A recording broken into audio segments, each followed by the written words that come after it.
Prince Harry spent his life living in the shadow of his mother's tragic death.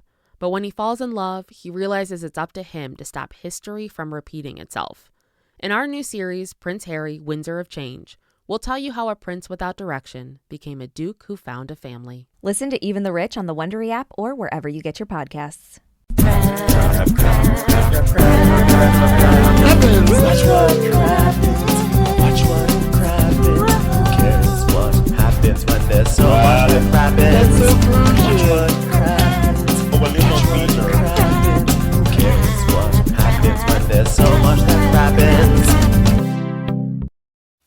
Well, hello and welcome to Watch What Happens, a podcast for all that crap we love to talk about on Ye Old Bros. I'm Ronnie. Hi, everybody. I'm with Ben. Hi, Ben. Hi, Ronnie. How are you? I'm doing really great. How are you doing this fine day? I'm doing really great as well. I'm very excited. It's Thanksgiving week here in the States, and I'm just so excited to get to cooking. With a lot of I'm starting my menu prep. I'm getting into the process. I'm overdue. I need to cook because I've been eating out like for the past week and a half. And like when you sort of eat out too much and then you just need to cook just because sometimes like the act of cooking is just like so fun. And when I'm away from it, I just kind of am like, I feel sort of a little discombobulated. So I'm like just really, really excited to do that menu planning and get into it, Are you excited for Thanksgiving? Yeah, I'm excited. I'm going to Nashville with my family. We rented a house there, and we're just going to hang out at the house and, I don't know, try not to kill each other. And then, which we enjoy each other, but, it's family.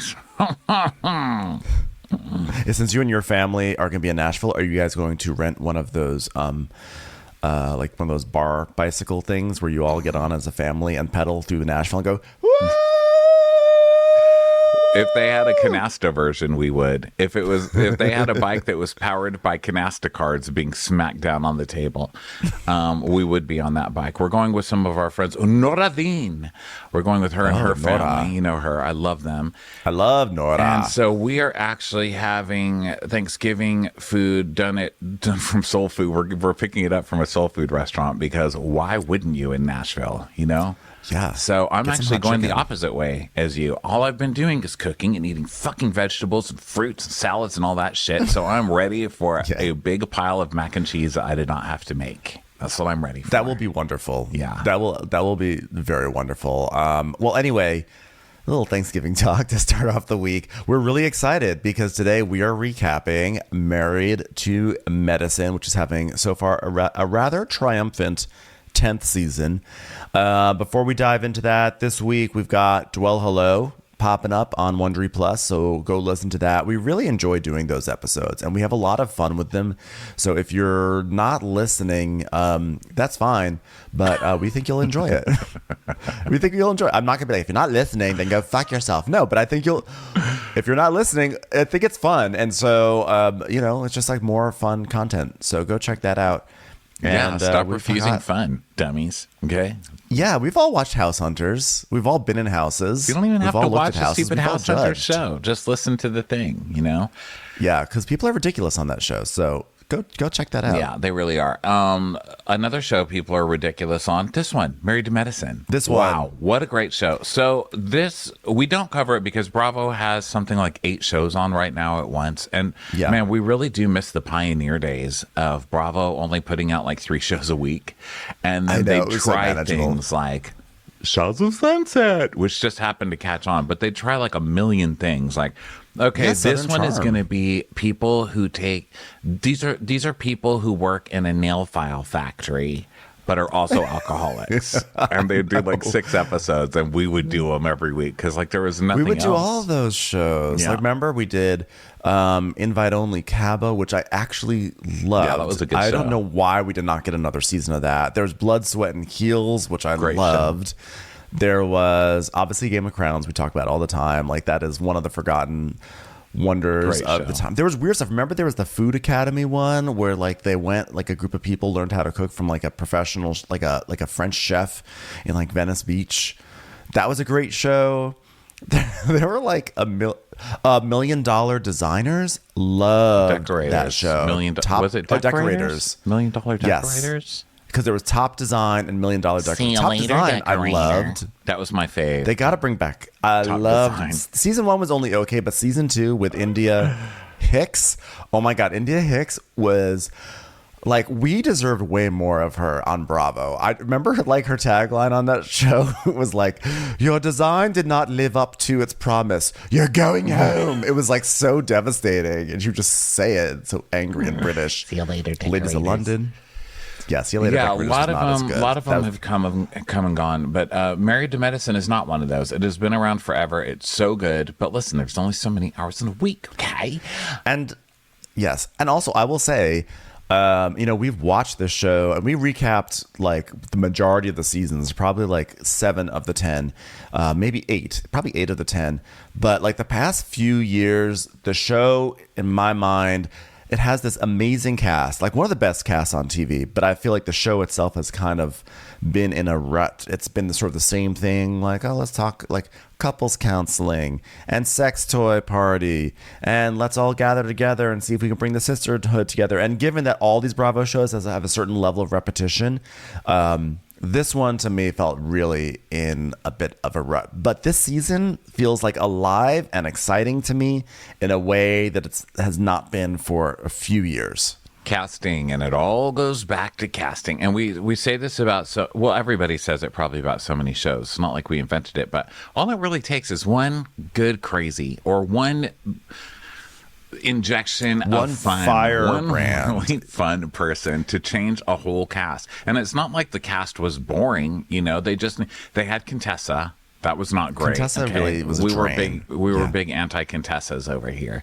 And then Mariah's up and down because Mariah like could be so funny and so shady, but Mariah always did the same exact thing. She was holding on to grudges from season 2, and it was just so exhausting. So there was always like a Mariah issue. Mariah was so fun. Mariah's at least fun when she's on, even though it gets too gets too depressing. She's good for sometimes. a few episodes, I think. But then they got rid of Contessa and Anila from last year, who's Anila was accusing people of robbing her home, which was kind of accusing people of conspiring to rob her home of influencer boxes from Amazon or whatever the fuck her deal was. So bye. Yeah. Goodbye. They're gone. And I think it's good. I think it's great. And then we bring in Sweet Tea. So they bring in Letitia, and the big story with Letitia, which this is from her own mouth and Dr. Gregory's mouth. Dr. Gregory, since he was on TV, gets a lot of DMs from people just trying to get on, get a little bit of fame or whatever.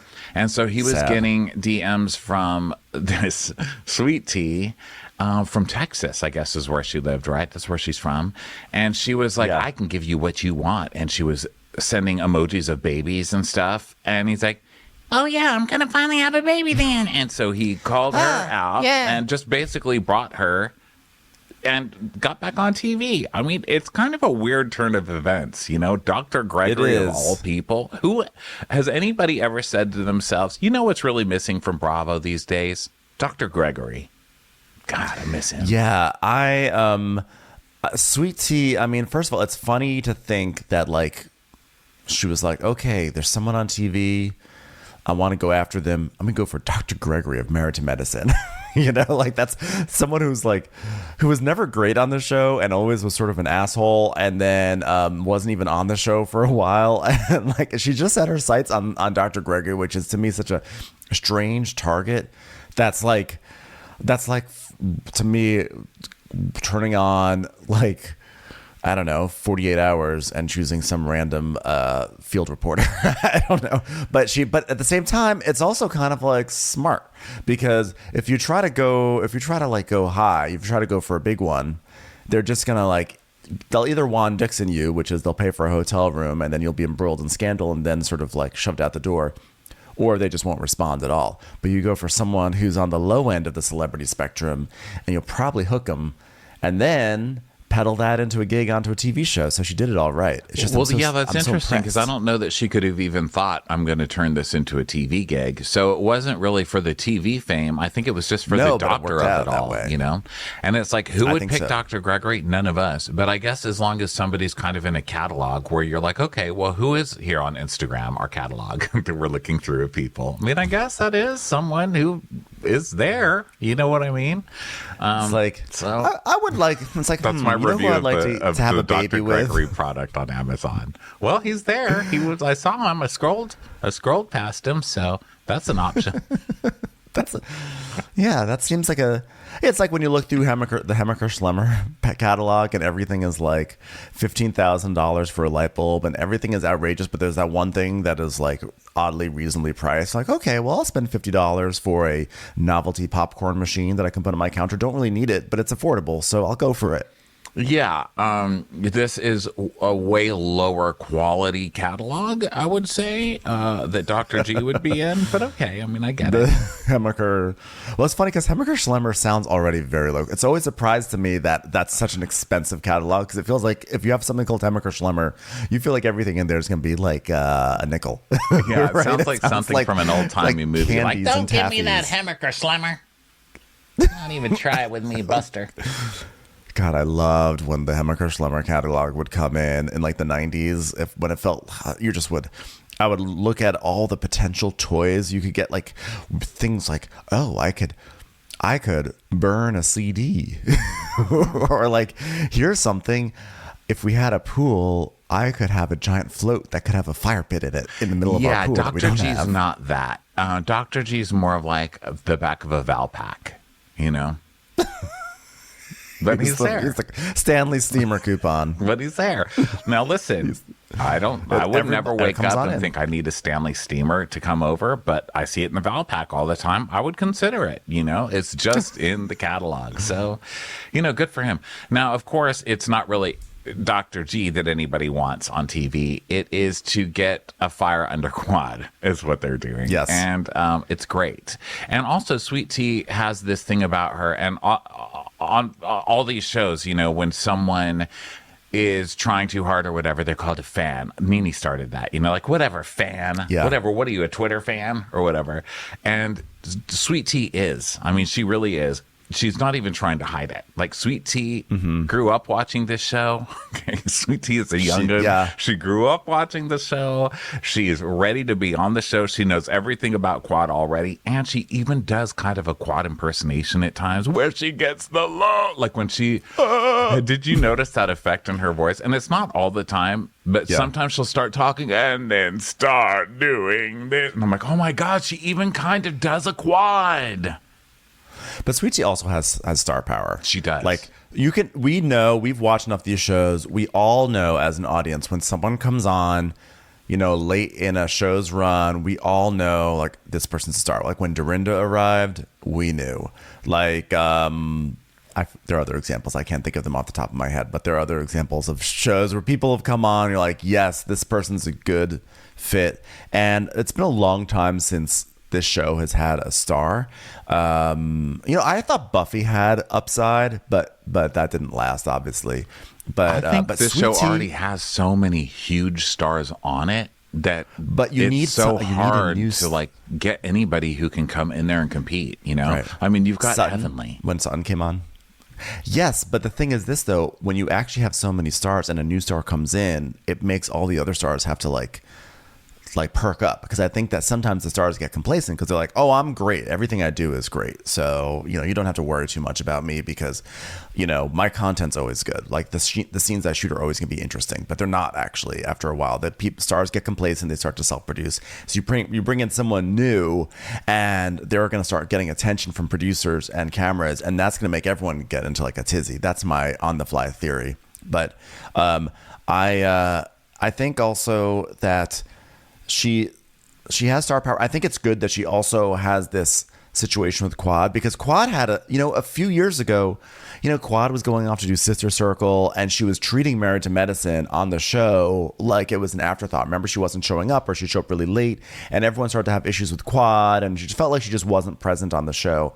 And Quad started to kind of suck during that time. But now Quad, I think, has realized, oh, this is the bread and butter. This is my thing. And now Quad is fully back in again. And then you put in someone like Letitia, and that's fully going to get Quad's attention. So, like, great casting all around. And surprising in a lot of ways, because Sweet Tea isn't what you would think. Like, when I heard she was coming on the show and it's going to be Dr. Greg's new fiance and all this, I thought, this is going to be someone super thirsty who's obviously clawing her way, and she's going to, it's kind of like you can see the stereotype of that, like, new girl in somebody's life that's going to come in and wreak havoc and all of this just for reality TV. And I don't think she's been that at all. I think she's actually been super cool about everything. And then you've got the older cast who is just doing whatever they can to torture this girl. Okay. I mean, it's only episode 3. They are coming in here every single episode and just toying with her, trying to fuck with her, trying to get her upset, and she's like, at every turn she's stayed pretty cool. And even when they show her flipping out in the previews for this weekend, you think it's going to be at Quad, and she's even cool to Quad. She's like, oh my god, so good to meet you. But she does have that thing where you want to watch her. Other examples of not late, but like, new additions that I feel like immediately the audience was like, yes. I started to speak over you at one point, but Sutton, I think, was a really good late addition. Monica this season on Salt Lake City. We know when it feels right. And Letitia feels right. Sweet Tea feels right. And I think that she's been a great addition. I feel like the show is, I feel like right now the show feels like it's about the women as opposed to like the shit they're going through with their husbands, which is fine, but it's like not as interesting to me. I like intergroup dynamics a little bit more. So, well, there you go. Okay, so rave reviews. This starts with a shot of the bachelorette party that's coming up. It's shots of it, like a montage, and it's I wrote my first note is Abide is in the house. So I was like, a bidet is in the house? Hello. That's so just to warn you where my notes are going. They're going terribly. They're going into a terrible direction. But Abide is in the house. These are her last days of singlehood. And then we see male strippers putting whipped cream all over the ladies. And then Phaedra bringing in Quad. And then Letitia screaming, I know. Fuck with you! I'm being dragged away by the other ladies in a bathrobe. But it sounds more like this. Oh, fuck with you! Further away from your microphone, sir. I was going like this, Ronnie. I was all the way over here. Was it still? Did it blow out the microphone? I was listen, don't piss Ben off, because listen to that scream he's got on him, and it is like that. It's like. I just want to show the people who are watching at home, this is Scraps on Demand. You can see I intentionally went all the way over here. It's okay. Actually, this is one case where distortion on the mic will enhance the impersonation, because she was blowing out her own mic. Truly, she was truly going there. So then, of course, the second they break her down, which is what they've been trying to do this whole time, Heavenly's like, oh, really? They're going to get married now? This girl's going to act like this? How long do you think this is going to last? And it's like, oh, okay, of course. Heavenly. By the way, pokes you, and then it's like, oh my God, she has so many poke marks on her. Who's going to want to marry her now? Yeah, keep an eye on Sweet Tea's maid of honor, who I feel like was sitting there just taking everything in to go tell Sweet Tea. I guarantee next episode she's going to tell everyone's business. Everything that Heavenly said, she's going to go tell Sweet Tea. Yeah, Jasmine, the maid of honor? Hell yeah, she is. Yeah. By the way, what's the name of the friend of they're trying to push on us this season? The dentist? Actually, I don't know. Doctor this poor lady, she is not made for TV. Last episode when they did Toya's wine club, did you notice this part? They cut to her. This is all she said the episode. Right. Yeah. Oh, that dress is serving. And that was it. And I was like, this poor lady does not know what to do on camera. You know what doesn't know what to do in my nose? This nose hair. Since I trimmed my nose hairs, it is like poking the edge of my nose. It's making me crazy. If anybody thinks I'm coked up, I'm not. I'm literally battling one single when nose that happens. hair. We're like this for like an hour because there's like a nose hair that's poking.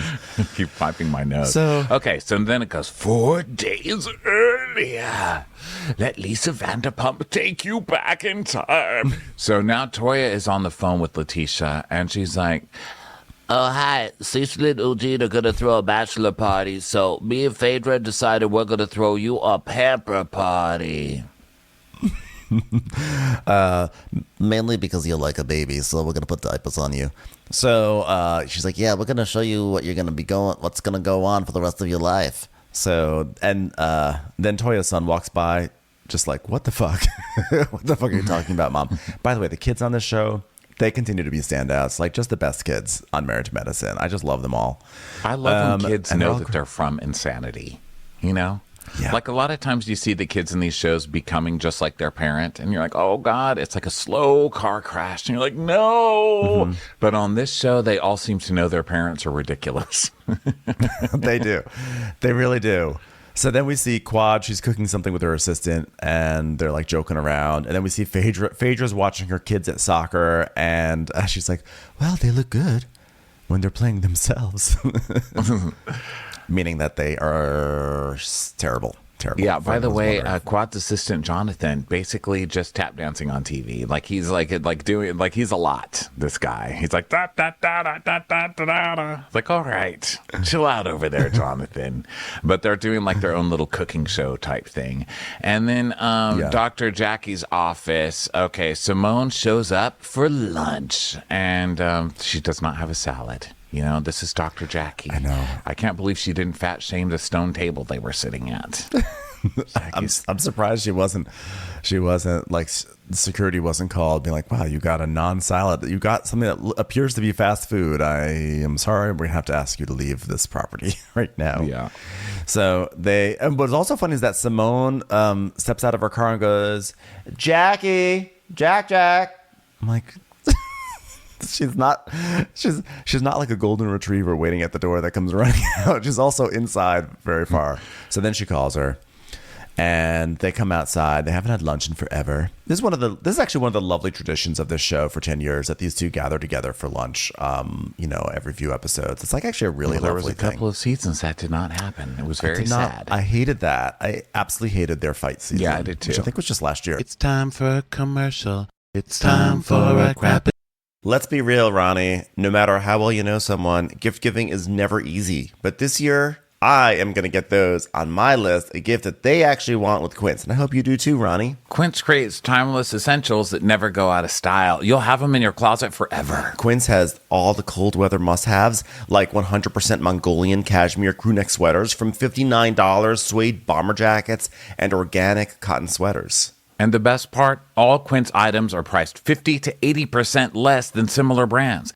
Quince only works with factories that use safe, ethical, and responsible manufacturing practices, along with premium fabrics and finishes. I love that. I am really excited to go browse through the website, which thankfully is also really easy to go through and pick out the absolute perfect thing for my friends and my family.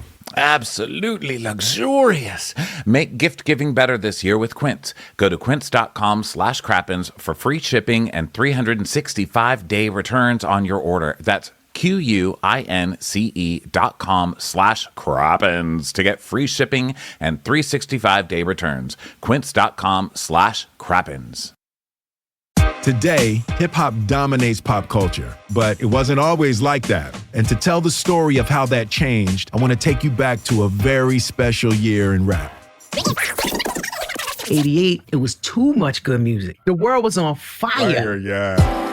I'm Will Smith. This is Class of 88, my new podcast about the moments, albums, and artists that inspired a sonic revolution and secured 1988 as one of hip-hop's most important years. We'll talk to the people who were there. And most of all, we'll bring you some amazing stories. You know what my biggest memory from that tour is? It was your birthday. Yes, and you brought me the Sade life-size cardboard cutout.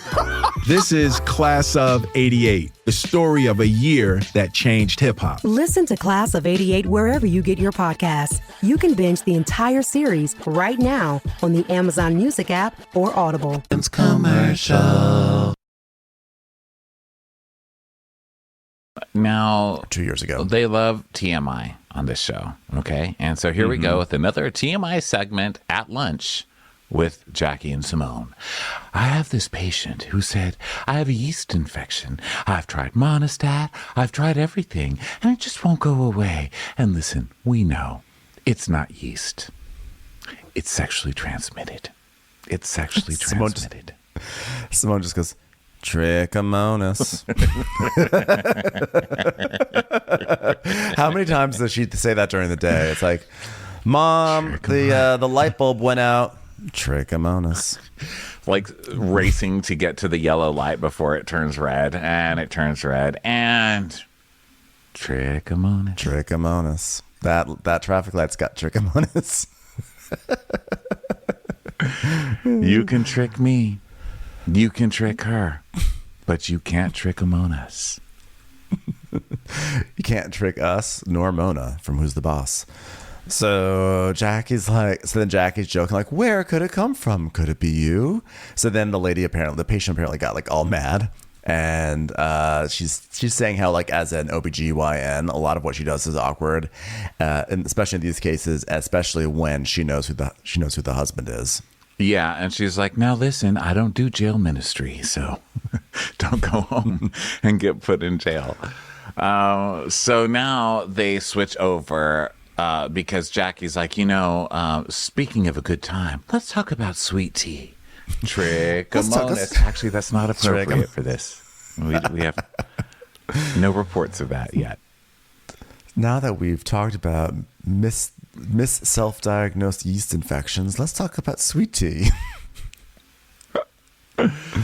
So Jackie's like, I wouldn't even call her sweet tea now. Now, after seeing how she got upset last time we were together, I think I would call her NutraSweet tea. Whoa, wow, that's huge coming from Jackie. NutraSweet?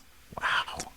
Wait, is that from Jackie? Is that a compliment? No, or Jackie's very healthy. It's like low sugar. I know. I think that she would consider that chemicals, right?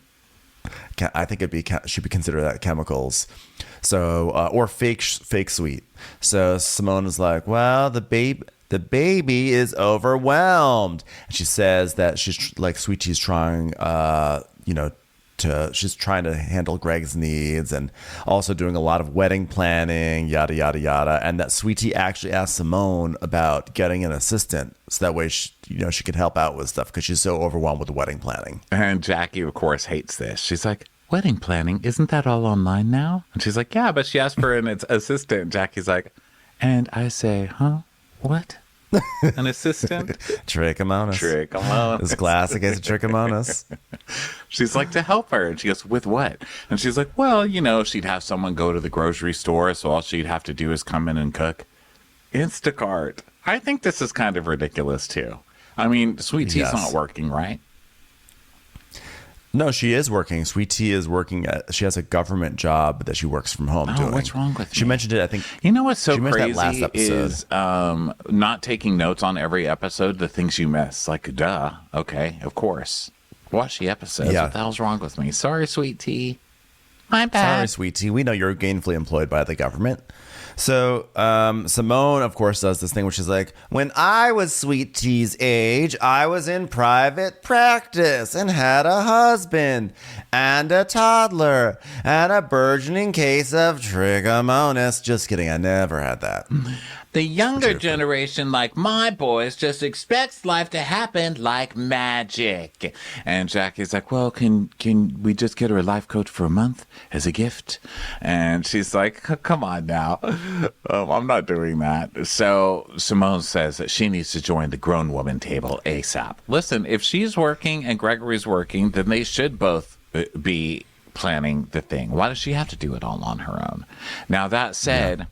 you've had many years to watch Dr. Gregory on TV, and I don't know. Wasn't Dr. Gregory abusive? Like, am I remembering things wrong? Not to piss on everybody's parade, but I really don't even love that we're bringing Dr. Gregory back in general. He was like a piece of shit. The entire series, I believe, if I remember correctly, opened up. I think the very first scene was Quad and Gregory talking about their legal issues or their recent. They had like a domestic dispute that got like Dr. Gregory in jail or something. Like that was, I think, how the entire show opened. But I could be wrong. Do you remember that? Remember that? It was like a whole thing. It was like there was like a police thing or this or that. Well, I remember that he's a piece of shit. So that's what I'm saying. But that's like, kind of the season where you're just allowed to bring people back, I guess. Like Phaedra's back too. So I guess we're just bring them back. You know, it's like a canceled zombie show. You know, it's like a canceled zombie network Bravo this coming season where all the canceled people just start sticking their hands out of the grave and crawling back. It's like Phaedra coming back, Dr. Gregory, Jax, Kristen. They're like, you know what's funny? My friend texted me this morning and sniffing the dirt on the way up. He's like, all the zombies. My friend just texted me this morning and said, I'm on a flight next to Tom Sandoval. So just want to share that. I think I just want to, I just can't imagine. So then Heavenly, now we go over to Heavenly and Sweet Tea meeting. And Sweet Tea shows up in a cowboy hat. That's like her thing. She really wants to advertise that she's from Texas. But Heavenly, of course, for Heavenly, her voice is at a higher octave than we have ever heard. She's like, hey, girl, this Heavenly is so heavenly when she's being fake and phony. And I love when she opens up a scene going, girl, you look so pretty. You've got a cowboy hat. I've never seen a cuter cowgirl in my life. Well, where have all the cowboys gone? Am I right? Oh my God, we're going to have some pizza. Girl, pizza, pizza, cowgirl, pizza, pizza, cowgirl. Girl, pizza, pizza, pizza. We're going to have some pizza. We're going to have some pizza in the cowgirl place. She actually says, oh, you got yourself a sombrero hat, which is so funny. Like, the Sweet Tea goes, it's a cowboy hat.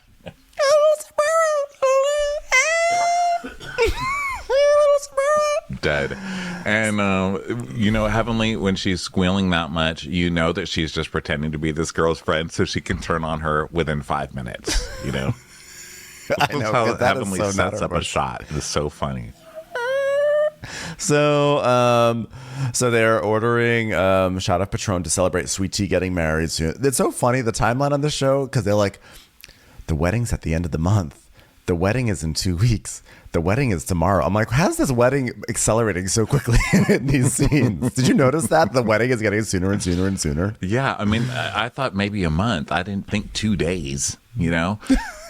But obviously, it went really fast. Also, she's obviously trying to get this girl drunk. I mean, Heavenly is just so transparent, you know? She's like, oh, here we are at lunch. Let's have shots of Patron, you know? And as she gets drunker and drunker, T's hat just starts falling off like it Our little sombrero's falling off.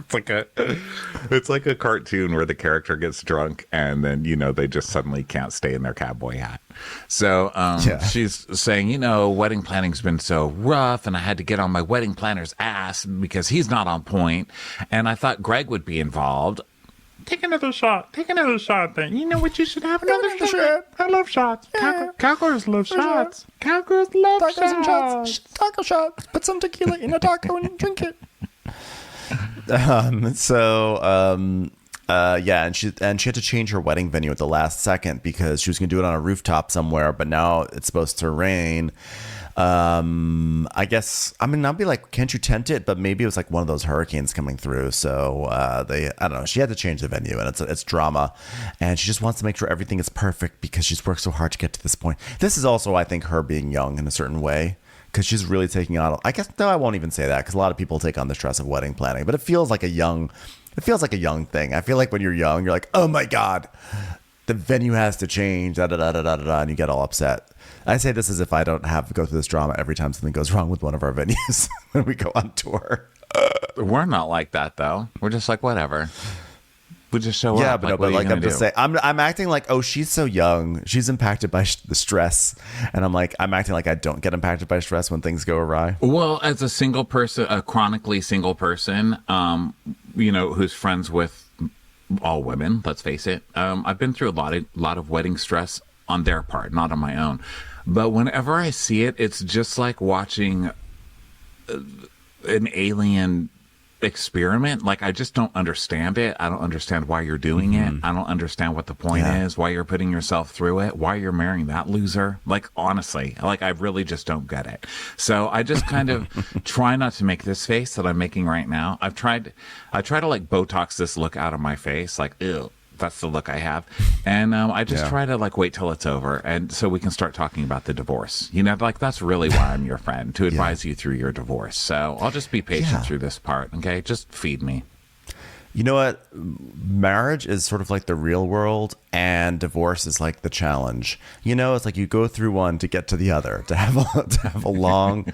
One is just a stepping stone to get to a long and fruitful career. Or on the other side, we say, like, you just go through The Bachelor to get to Bachelor in Paradise, right? Like, you have to pretend you're in love to, like, really get to, like, the promiscuous fighting, breaking up part.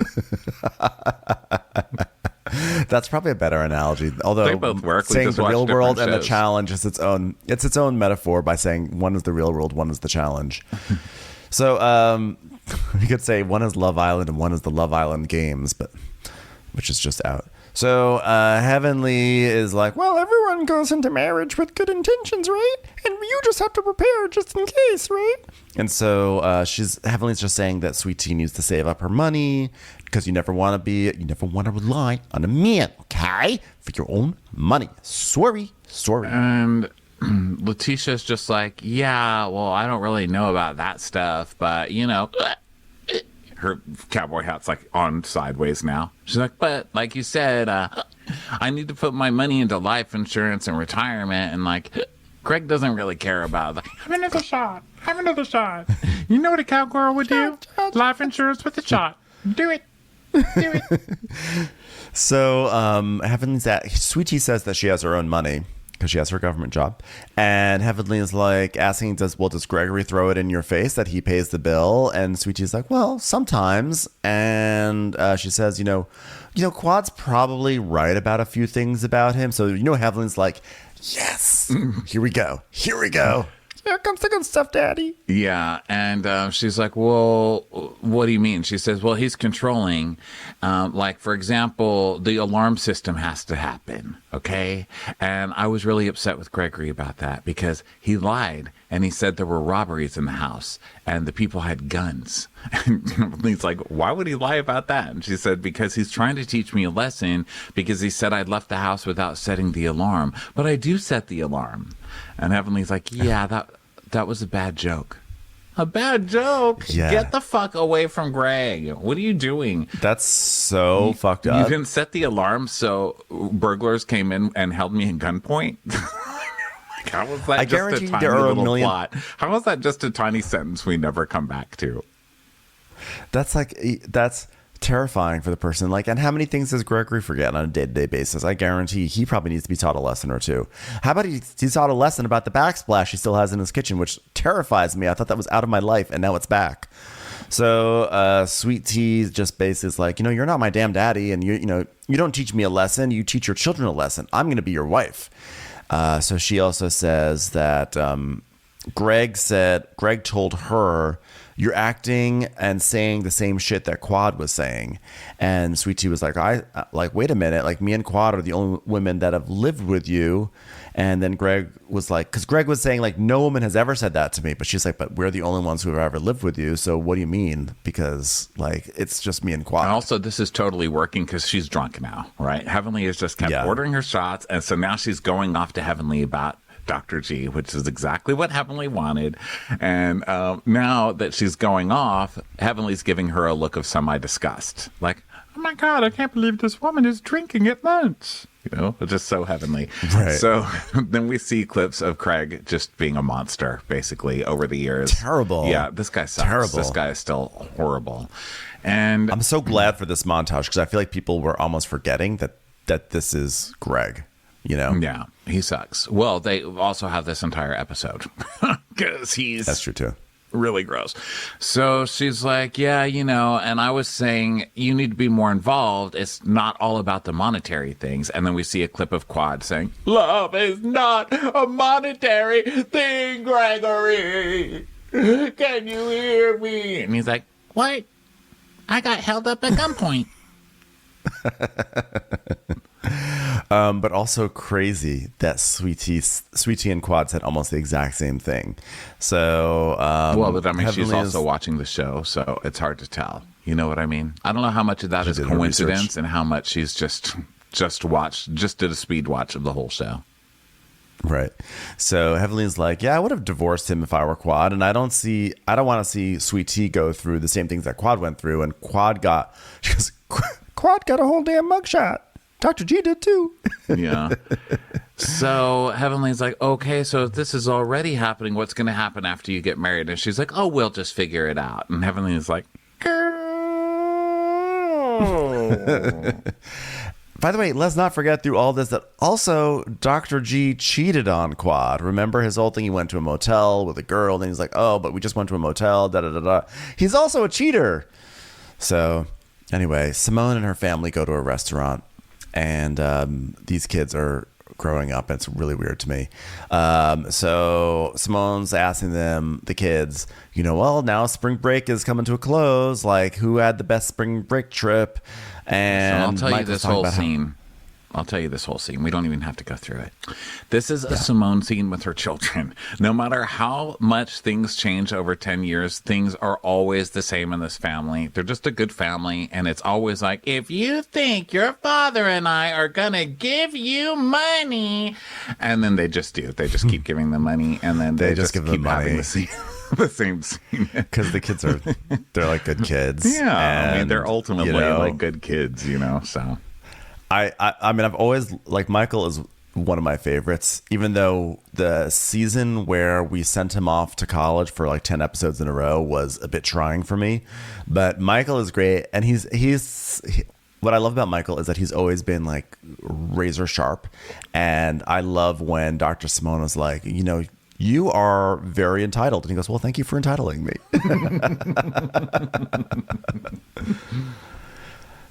So yeah, good kids who are just, they just want to stay at home and they want to have things paid for. So then we go to Dr. Heavenly's house. And it's another more kids. Baby, you're gonna have me cook, and you're gonna have me. You better watch your hands, you little baby. We're gonna make some spaghetti together, my little baby. Laura, gorgeous, and also knows her mother is ridiculous, and she's like, "Okay, so we're gonna pretend that you're gonna teach me how to cook. Sounds fun. Go ahead." Well, because Heavenly says, "Well, when you get your husband, you have to cook." So it's like it's not teaching. I like that Laura goes, "My husband won't want spaghetti." It's like, but that's how you keep your man. If you make him spaghetti, you're just gonna put a little something on it. Put a little something. She's like, what do you put on it? She goes, I'll tell you about later. Like later, what? Like is it like LSD? Well, I will tell you what she does put on it. That is a trick that I don't think a lot of people use in their spaghetti meats. Is adobo. I saw she was really seasoning it, and then they do a close up with Prego. That's my secret weapon for everything. Adobo spices. Adobo, and then we see close up on Prego. Who was it just on one of these shows who's like Italian but she uses Prego? It was like a second ago. That was Gina from Real Housewives of Orange County. You need to stop quiz showing me, okay? Because you keep doing that, and then I just look like a total dummy for not knowing any of this stuff. You're not the dummy. I'm the one asking, because once a show is done, it's like, okay, now it is like filed and it is back in the archives. And if you want to get a reference to it, you need to put in a form, and then a lovely little old lady is going to go in the back with a cart and pull back the information back to me. Yeah, we were just talking about the most boring Vegas trip on Housewives. They just did one on Beverly Hills, which made me say, well, wasn't there another really boring Vegas trip? And people were like, oh, it was Married to Medicine, which that wasn't a great Vegas trip, but it was still, I still wouldn't say it's one of the worst. The answer was Vanderpump Rules. Vanderpump Rules. That was when Katie they went to... had her like divorce. Like, I'm going to show everybody and do my divorce party. We're going to go to Vegas, and then we're going to go to Reno. Not Reno. Was it Reno? No, not Reno. No, they went to Lake Havasu. Lake Havasu. That's right. Lake Havasu.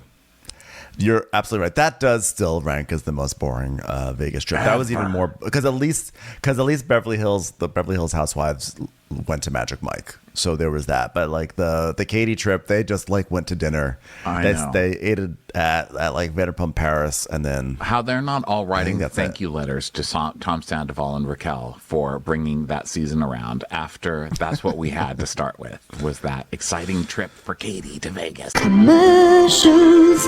Here comes one right now. Okay, so that was the most boring. Episode. But yeah, just talking about correcting myself from past mistakes. So Heavenly is like talking about cooking and everything, and then Dr. Damon walks in, and all of a sudden Heavenly's voice goes another octave higher. Oh, did you come in here to cook, Daddy? Did you come in here to do? When are you gonna cook, Daddy? You're gonna come here to cook, Daddy? So they're giving her shit on where she's going to go to college because she wants to go far away, and they want her to be close because she's just a girl. You know, he's like, like if your brothers wanted to go away, that's okay because they can handle themselves physically. But if something happened to you, I want to be able to jump in the car and be there in an hour left. And Heavenly's like, yeah, things are so different now. They got internet, they got outernet, they have AI. Yeah, you're not even talking to Allura anymore. This is just an AI representation of her. She's upstairs. I love that you don't want her to go away to school because you're afraid of AI. I mean, look, I get it. Like, my parents were really excited. When I went to college 3.5 hours away, and they were really happy that I didn't go across the coast because I think that there is that feeling of like, if your child needs you, or if your child needs to come home, or if your child needs you to go up there, it's a car ride. Like, you can get there in a few hours. And so I totally get that. But I feel like his response, though, of like, I don't mean to be sexist, but, you're a girl. So, like, you can't handle yourself. Well, so if she gets, like, attacked, is you're just going to, like, the attacker is just going to be like, hold on, let me draw this out for 90 minutes. Like, if you show up 90 minutes later, you're going to be too late. Well, daddies want their little girls' clothes. He's like, and the other thing is there's been unusual weather in Florida. They've had tornadoes, other things. You can't they didn't have that 20 years ago. And Heavenly goes, yeah, back then we didn't have wind. We didn't have any of that. Laura goes, what do you mean you didn't have wind? Goes, there's reasons why you have to stay. It's the weather, wind, AI, the banks are having problems. So, like, there's going to be, like, a bank is going to close in Florida, and there's going to be rioting. Although, honestly, it's Florida, so really anything can happen. I think you just say, hey, it's Florida. Yeah, just say, I don't need a reason. Just Google Florida and click videos. And I'm not even, she's like, it's like, I'm not even being political about it. Like, Florida is where people get eaten by strange animals. It's where, like, trees come to life and strangle you. Like, everything strange happens in Florida. Yeah. So, yeah, the Queen of Versailles, Jackie, one time she was saying, yeah, I have this neighbor, but nobody's seen him for a while. We don't really know where he went. I said, well, did they put out, like, missing persons things for him? Like, does anybody miss him? Like, what are you guys doing about it? She goes, no, we just kind of assumed he got eaten by an alligator. What the fuck, bro? You know who says that? People who live in Florida. Like, yeah, that's what I'm saying. I had a neighbor. He's gone. Probably got eaten by a gator. What are you going to do? There's always some new invasive species that someone smuggled in to Miami and then let loose in the Everglades, and now it's taken over Florida. There's some exotic snake, some exotic reptile, and now it's coming for you. That's all happening in Florida. So funny. So and they got spaceships. Next up, Eugene is in his Jeep taking his kids to get... No. Oh, yeah. Yeah, he's in his Jeep taking his kids to a store. Oh, was the sex talk last episode? Yes. Was that last episode, the sex talk? Oh, I thought it was this episode. Sorry. Go on. Yeah. I love Eugene. He's taking him to a store to get tennis shoes called Social Status. I just whistled when I said social. That's how gay I am. I don't even just lisp. All the dogs I actually are excited. whistle. Okay, so Eugene with his sons again. I love Eugene, and I love I love him. I don't know why. I've always really loved Dr. Eugene. So he brings the sons there, and he's like, so what's going on? What's the gossip? And they're like, Dad, please don't ever say that. God. What is the tea, kids? Dad. Like, oh God. Dad.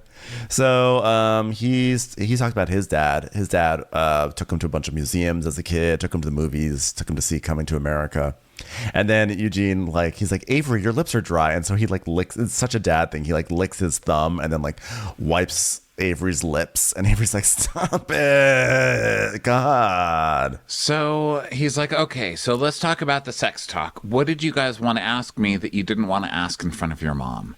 And they're like, oh, God. And then we see a clip of this sex talk with him being like, guys, there's a lot of bad things that can come from sex. And Tori goes, like crabs, little bugs on your penis. That's what could come from it. Simone's at the window. Trichomonas. Trichomonas. Shaking her head. Trichomonas.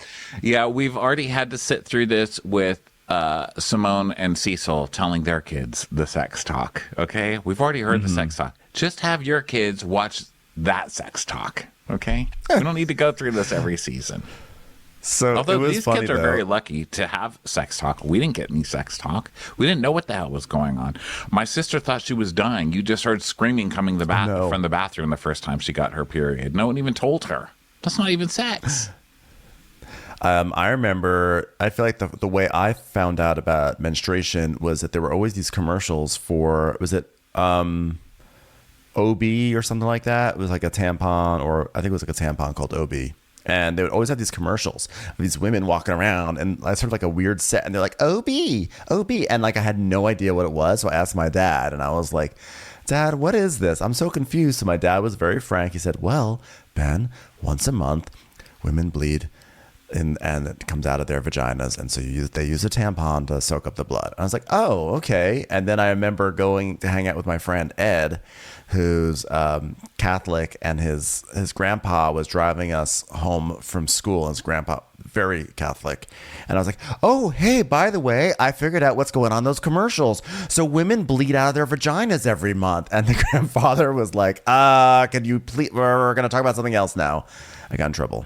Well, the only thing I know about sex is from Hustler magazines I stole from 7-Eleven with my Catholic school friends. So thanks for teaching me so much, Hustler. That's why I'm such a stud these days. You really should have watched more OB commercials. It would have really opened up a path for you. So Avery, this kid Avery, he's like, okay, I've got a question. What's periods? So then Eugene's like, okay, well, that's actually something you should have asked your mother. But anyway, this is what happens. If a woman doesn't have a baby, her uterine lining, it disintegrates, or whatever the wording he used, and women bleed out, And so the kid's like, ew, disgusting. And he's like, no, well, it is what it is. And the kid's like, is it like skin that comes out? And he's like, no, it's blood. And then Avery goes, chunky. He's like, maybe not use that word. I don't think it's about chunkiness. So he tells us, I'm really glad they asked about menses. I could probably explain it better than Toya anyway.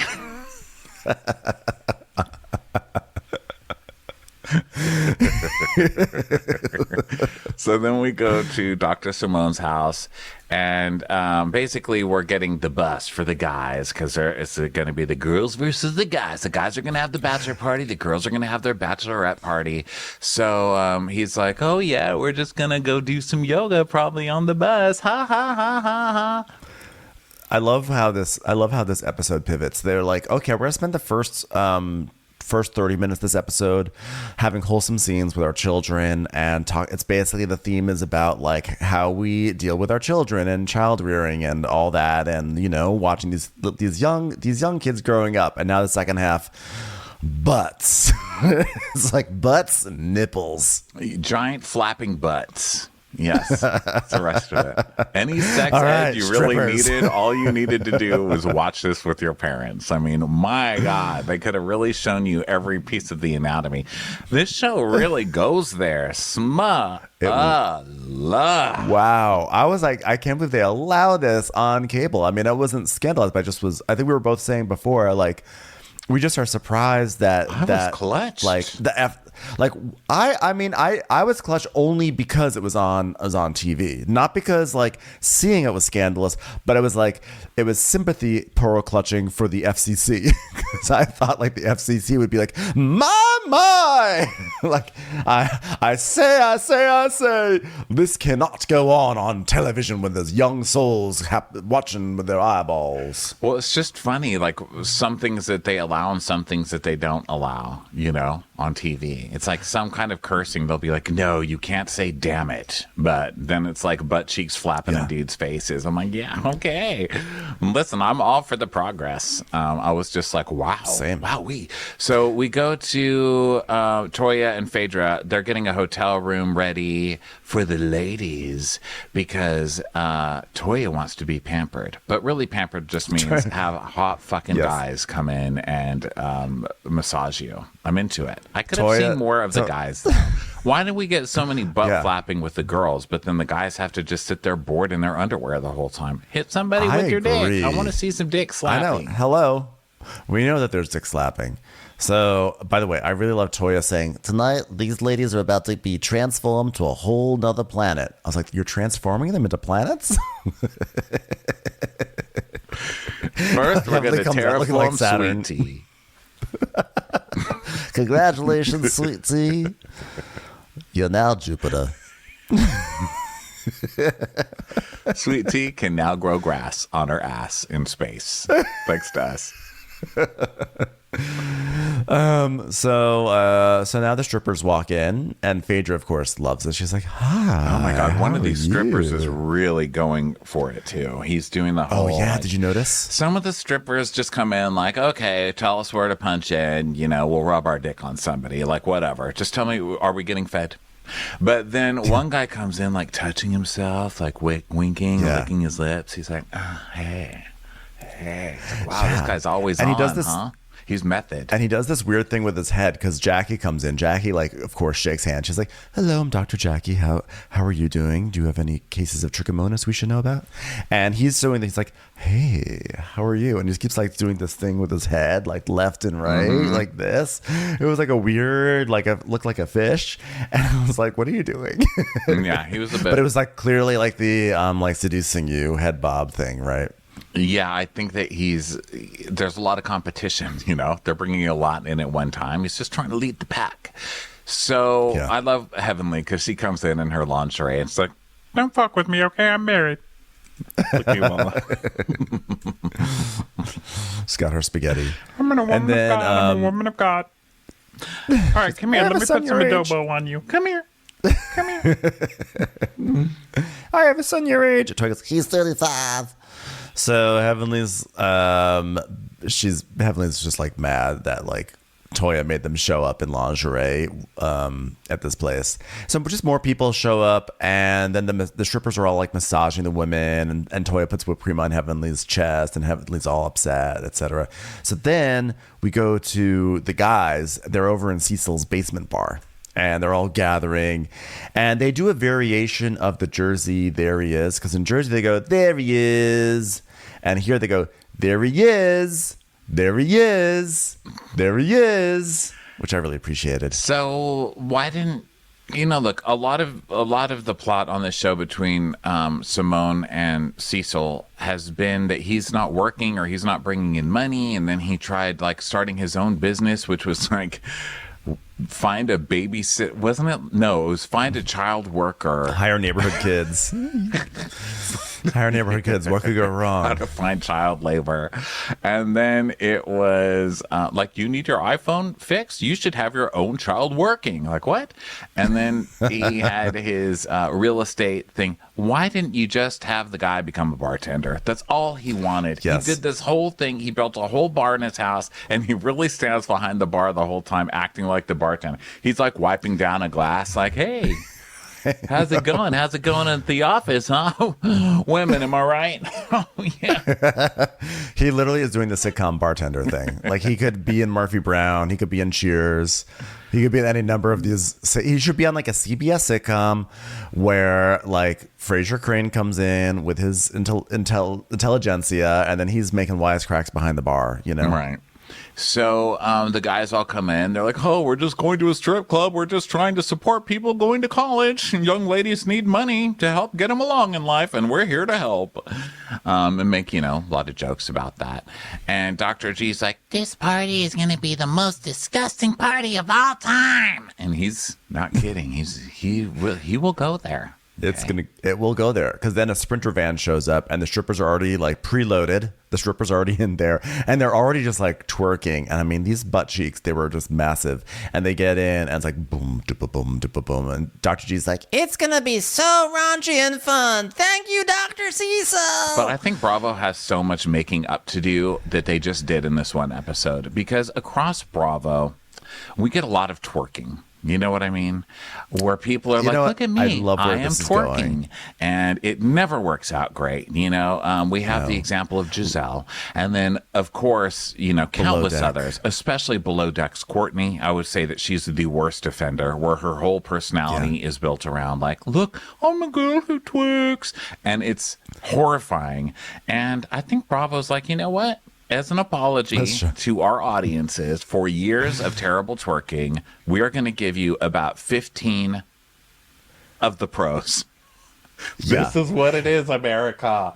This is what it is. This is it. And it's funny, they showed some flashbacks to when they went to Mexico, and then there was like strippers on Daddy and he got in trouble. And I felt very much like that scene was like very staged. Like, okay, we hired some ladies, and the whole point is to get Damon in trouble for the show. And they were definitely strippers, like they were pixelated and stuff, but like they were strippers, but tonight they are strippers, like this is like, oh, okay, this is not like staged necessarily. This is, I mean, even though obviously they were hired and placed there, this felt like, oh, these are going to be some next level strippers that are happening here. This is a true bachelor party. That's what it is.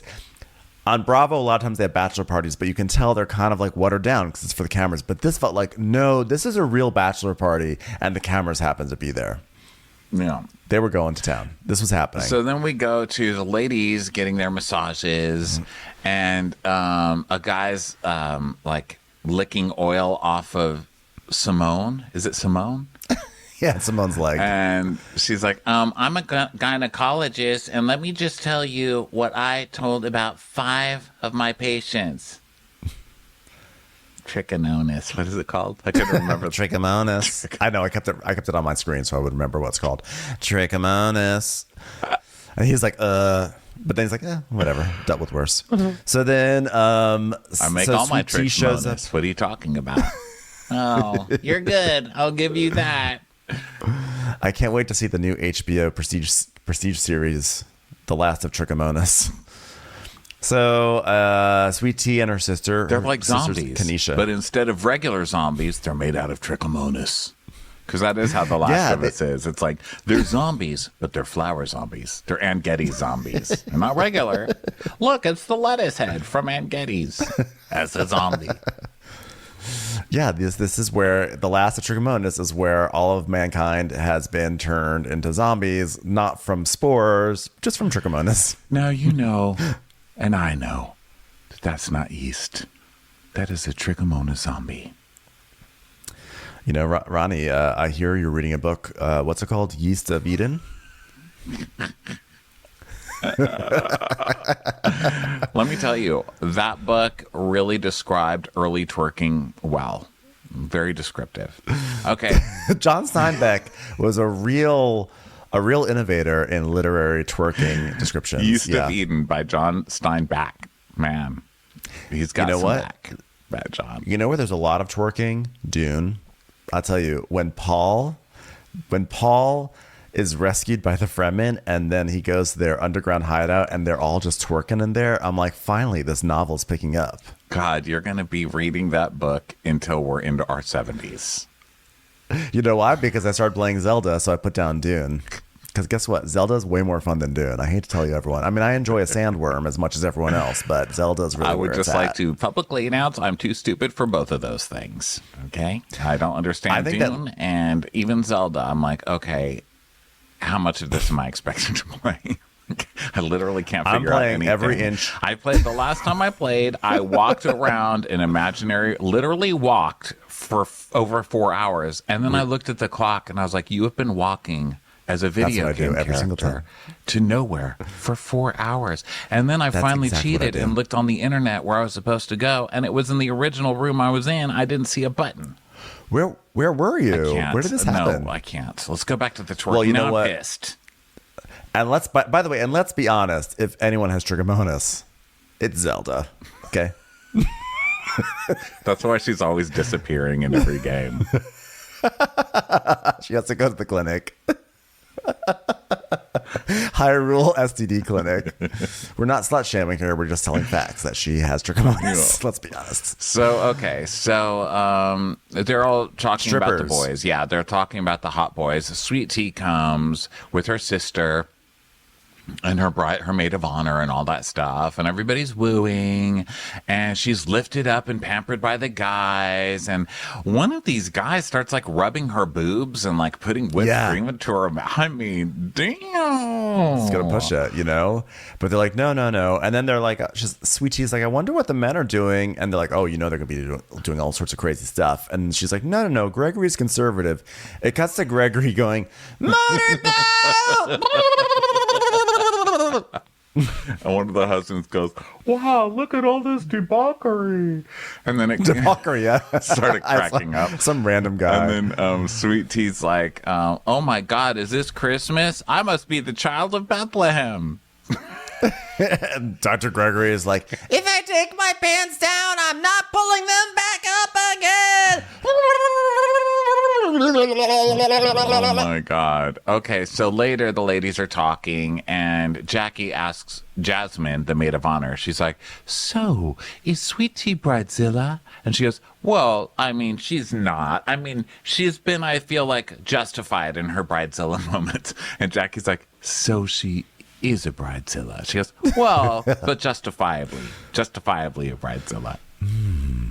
So what you're saying is that you're a fan of Timothy Oliphant's FX show Justified, because none of this makes sense unless you explain it that way. So then, speaking of Bridezilla, Johnny the wedding planner calls and he's like, well, hi, so having to switch the venue caused a lot of extra changes, and I decided to call you during your bachelorette party because that's what all wedding planners do. So in order for us to have these other vendors on board, basically everything's going to be more expensive, like $13,000 to $14,000 more expensive. That's now, if this were a Real ridiculous. Housewives show, it is absolutely ridiculous. If it's a Real Housewives show, then what happens is you have someone be like, oh, well, I guess the prices are going up. Don't tell the husband. But since it's Married to Medicine, she's like, fuck, I'm in trouble. Well, that's so much money, and I don't understand how you rent a place that's a rooftop. Aren't they prepared? If they're an event rental place, they either need to be prepared with tents or to move you to the inside. Right? I don't know why there's not tents. I can understand a rooftop not having an indoors. Like, so for instance, some people here, and I'm sure in other cities, will tent the top of like a parking structure and turn that into an event. But they tent it, and so it is weird that there's not a tent option. But maybe there's supposed to be some of that newfangled wind that Heavenly was talking about. Like that's why I'm saying it must have been a hurricane, because if it's rain, you can tent it. But if it's windy, it's going to be a problem. I don't know, but it's crazy to me. So, of course, she gets upset. And, they call her right during her party, right? Because it's TV. So, Heavenly's like, oh, this wedding's not supposed to happen. That's a bad omen, y'all.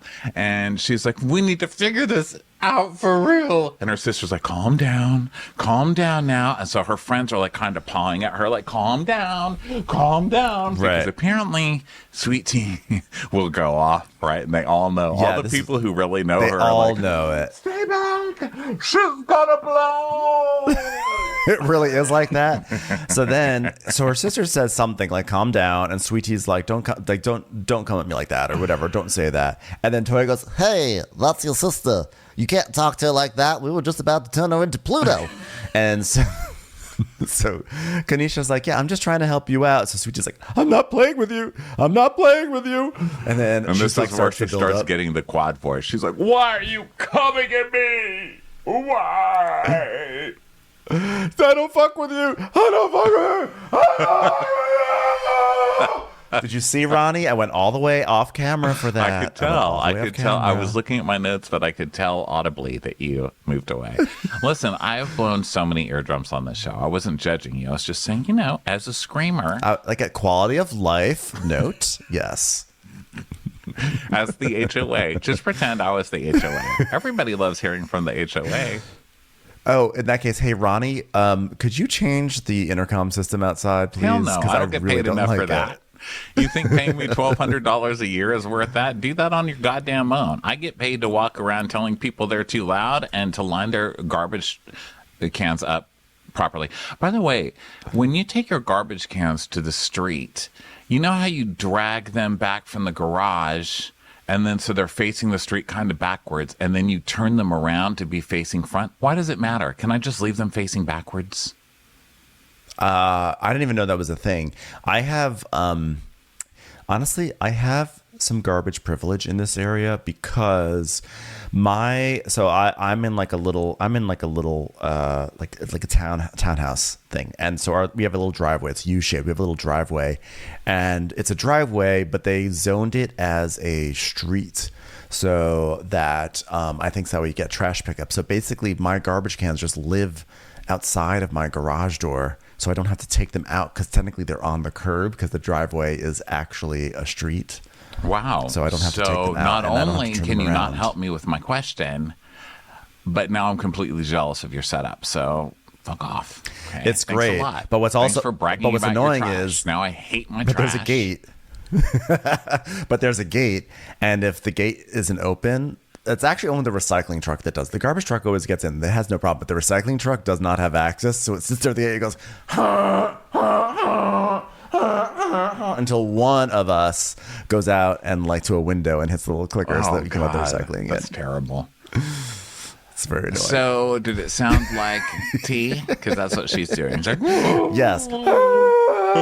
So then they're like, and then Kanisha's Why up. are you always fucking with me? So she's yelling at her sister for telling her to calm down. And now her sister's going, I'm going to go off. I'm about to go off. And I was like, oh, God. Okay, so they're ready. Jackie's like, she's your sister. She's your sister. Sweet Tea she really goes to from 0 to 100, and she's like she's away from her sister, but she's still sort of like flapping her arms around. She's trying to go one way. Security has to come out and basically like shove her into the bathroom with Phaedra. Yes. So she does go in there, and you just hear her from behind the bathroom door going, no. What's happening? What is happening to Sweet Tea? Sweet Tea. So Tori's like, Tea. okay, this is an intermission. Let's all take a Saturn. So then we go back to the strip club, and Dr. G is still like, this is my last night as a single man. Let's go out with a bang. And then in the interviews, Jackie and Curtis are sitting together, and Jackie's like, the rules for the strip club are no touching. So then a stripper comes and sits on Curtis, and his hand is totally on her sort of her thighs and everything, and they keep zooming in on it over and over again.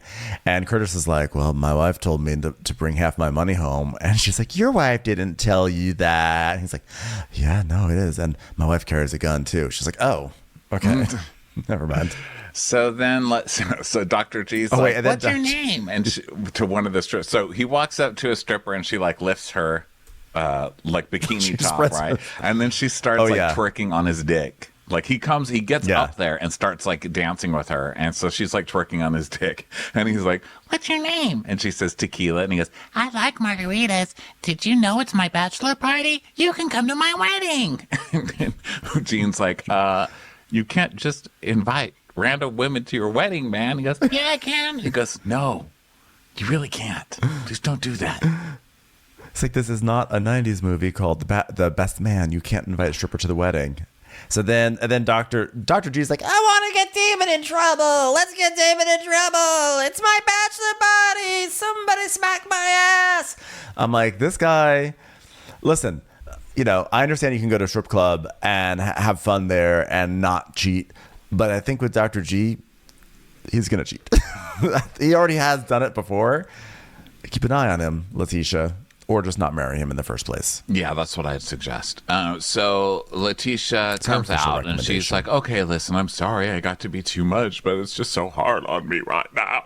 And Heavenly's like, now, she's telling the other girls, now you know that this wedding is rushed, right? Because it was put forth and you know that they're not ready. And, Jasmine, she says something about Jasmine and you just hear, shing. They bring in the Top Chef, shing, over and over in this scene. And they just keep cutting to Jasmine just sitting there quietly, like watching with the look in her eye, like, fuck this bitch. I know. So Heavenly's like, well, she said that he's very controlling and she said that he's not very supportive.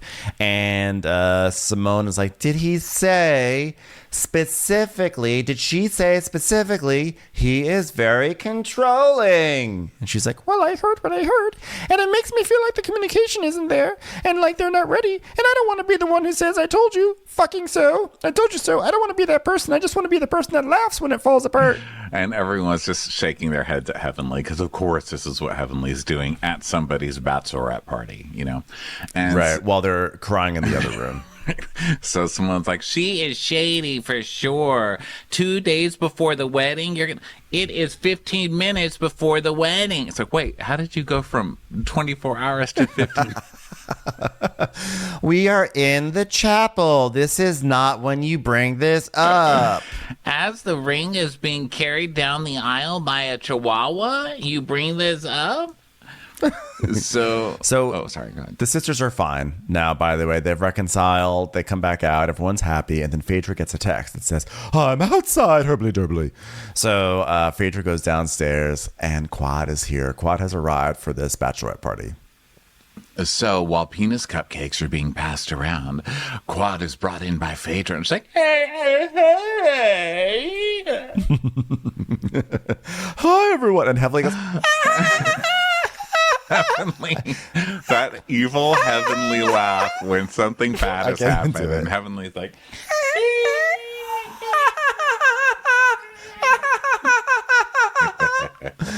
she is Heavenly, who's it seems like they're kind of suggesting that Heavenly has some feel or is like upset at Quad because they haven't talked for a while. At this moment, Heavenly doesn't care because this moment is so messy. She is so appreciative. She's like, yes, standing ovation. She just goes and hugs Quad, and Toya is so mad. So Toya's like, but oh wait, Heavenly, she's your friend now? What's going on? And she's like, oh yeah, I mean, I just haven't talked to her in a little while. That's all.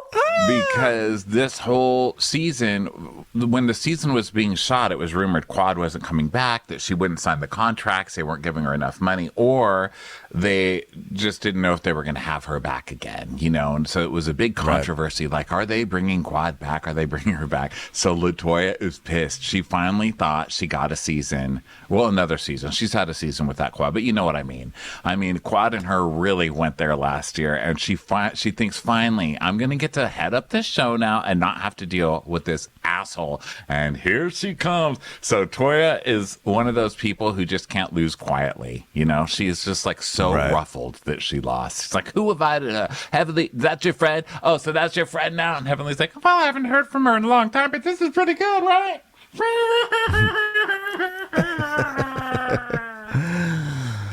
So Jackie is like, in what world would you ever need the ex-wife at your bridal shower? Why? Who did it? Who did it? I said, huh? So Toya's like, well, I'm trying to understand how Quad ended up walking through the door when you weren't even invited. And Simone is like, well, it looks like you were invited. Boom. Shing. And so Sweet Tea's like, because also T was very nice. She's like, oh, hi, nice to meet you. And they hug. She hugs her. And so she goes, so who did invite you? And Quad's like, I was invited by Phaedra. Shing. And then we look at another person that goes, shing. They're really getting their money's worth out of this Top Chef sound effect. They really are. I mean, this is a blatantly messy moment, right? So Phaedra's like, well, this is the thing. I mean, everybody wants to know where Quad is. And, if they're going to talk about Quad, I want to help them remember how much of a fun girl and good friend she is. That's all. Phaedra, you're a messy bitch. Toya's so mad. She is so mad. So then Sweet Tea plays the game well. So she comes and invites Quad to sit right next to her because she's not going to let them all have a moment. Like they're not. She knows what's going on. And Quad's like, well, I am a classy girl. Congratulations to you. I want you to know I have no animosity against you. Only this bitch over here, Toya. And she brings really nice gifts and stuff. And I really like how they're playing this, both of them. They're like, we're not going to do what everybody expects us to do, at least so far. And I like it. So T's like, oh, God. She tells us, she's like, oh, God damn it. Now I got to sit through this bullshit now? Now you're going to bring Quad? Because she's well aware of what they're doing, right? They've been trying ever since the minute she showed up on camera just to piss her off. So, Quad is being messy with us. She's like, ha, ha, ha, ha, ha, ha, ha, ha.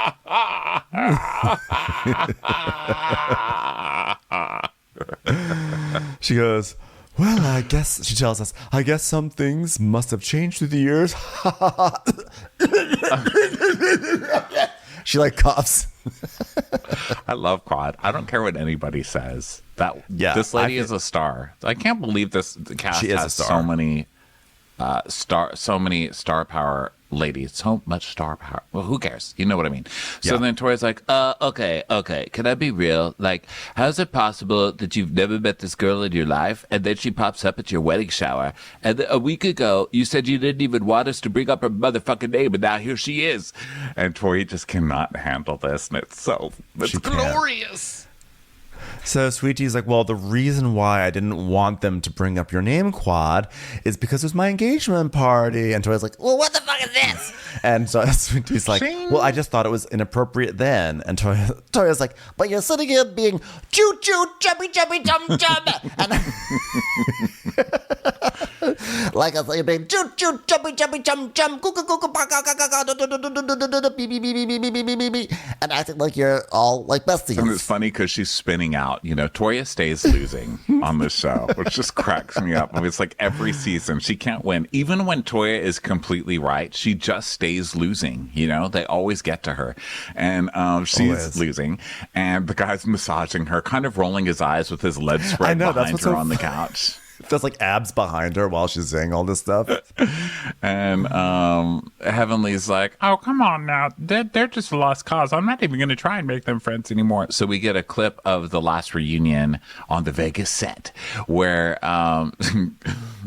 Tori is like, I did not bring up you sleeping with your contractor until today. And then Andy going, wait a minute, Quad, do you really think Toya had anything to do with the break-in at What's-Her-Bun's house, Anila's house? Because that's a very strong accusation. And she's like, and I am going to stand on it. And then Tori goes, yeah, well, she also said I was sleeping around because Eugene's penis was small. And I just cracked up at the gravity of the situations. One is you were fucking your contractor. The next is, oh, yeah? Well, you were robbing people. You had organized rings of robberies.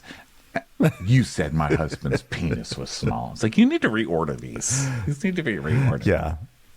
Truly. So anyway, Toya's basically like, okay, here's the deal. This is what I would like to see happen, and this is very awkward. And Sweetie goes, well, this is my event. She goes, no, it's my event, and I'm throwing it for you. Okay, let's be clear.